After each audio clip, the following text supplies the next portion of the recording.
Big boss season 8 లో Sunday episode లో అమర్దీప్ నిఖిల్ కి సపోర్ట్ చేయడానికి వచ్చాడు. అలా వచ్చిన అమర్దీప్ నిఖిల్ అండ్ గౌతమ్ ల గురించి చాలా సేపు చెప్పాడు అండ్ చాలా బాగా చెప్పాడు. ఇక నిఖిల్ గురించి మాట్లాడుతూ, నిఖిల్ బయట ఆడియన్స్ కి నువ్వంటే ఇష్టం కాదురా, ఆ రేంజ్ ఎప్పుడో నువ్వు దాటిపోయావు. ఇప్పుడు బయట ఉన్న ఆడియన్స్ అందరూ కూడా నువ్వంటే ఒక వ్యసనం. రోజు ఒక్క వీడియో అయినా నీది చూడాలని, ఒక్కసారైనా నిన్ను బిగ్ బాస్ హౌస్ లో చూడాలని, నువ్వు ఆడే ఫిజికల్ టాస్క్ కోసం అయితే రిమైండర్స్ పెట్టుకుని మరీ చూస్తున్నారు. ఎవరిని అడిగినా సరే, చిన్న పిల్లోడి కాడ నుంచి పండు ముసలి దాకా అడిగినా నిఖిల్ నిఖిల్ నిఖిల్ అంటున్నారు. నోట్ దిస్ పాయింట్, వీళ్ళంతా నీ క్యారెక్టర్ ని చూసి, నువ్వు ఆడే విధానం చూసి వచ్చారు. సో నీ పాత్ర నువ్వే వెళ్ళు. నీకు ఏమనిపిస్తే అదే చెయ్యి. ఏ పాయింట్ అనిపిస్తే ఆ పాయింట్ తోనే నామినేట్ చెయ్యి. నిన్ను ఆపేవాడు కొట్టేవాడు ఎవడు లేడురా. ఇక పుష్ప సినిమాలోని పాటని హం చేస్తూ, నిన్ను మించి ఎదిగేటోడు ఇంకోడు ఉన్నాడు చూడు, అది మళ్ళా రేపటి నువ్వే అంటూ నిఖిల్ కి చెప్తాడు అమర్దీప్.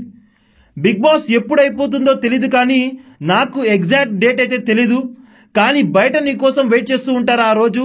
ఇక ఆ రోజు ఎన్ని లక్షలు ఖర్చైనా రచ్చ రచ్చే, నువ్వు బయటికి వచ్చేటప్పుడు మాత్రం కప్పుతో మాత్రం బయటికి రావాలరా అంటాడు అమర్దీప్.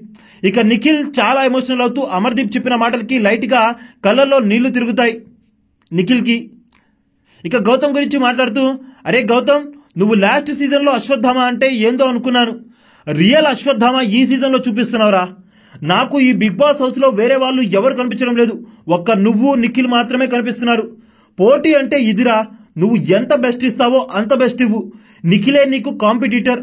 మీ ఇద్దరి మధ్య యుద్ధం, అది చూడటానికి 2 తెలుగు రాష్ట్రాలు సిద్ధమంటాడు. సార్, గౌతమ్ లో ఒక క్వాలిటీ ఉంది. మనం 100 మంది ఇది రాంగ్ రా అని చెప్పినా వాడికి కరెక్ట్ అనిపిస్తే మాత్రం 100 మందికి ఎదురుగా వెళ్తాడు.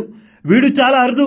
ఈ అరుదైన రకాన్ని అలానే కాపాడుకుందామంటూ నువ్వు ఎంత పోటీ ఇస్తావో అంత మజా ఉంటుంది. ఎండ్ ఆఫ్ ది డే ఎవరో ఒకళ్ళు మాత్రమే విన్నర్ అవుతారంటాడు. ఇక అమర్దీప్ ఈ రకంగా చెప్తూ ఉంటే ఎపిసోడ్ చూస్తున్న వాళ్ళందరికీ కూడా గూస్ బంప్స్ వచ్చేసాయి అనుకోండి. ఆ విధంగా అయితే చెప్పాడు అమర్దీప్. ఇక అమర్దీప్ నిఖిల్ అండ్ గౌతమ్ ని ఉద్దేశించి చెప్పిన ఈ పాయింట్స్ కరెక్టే అని మీరు అనుకుంటున్నారా? దీనిపై కామెంట్ చేసేయండి.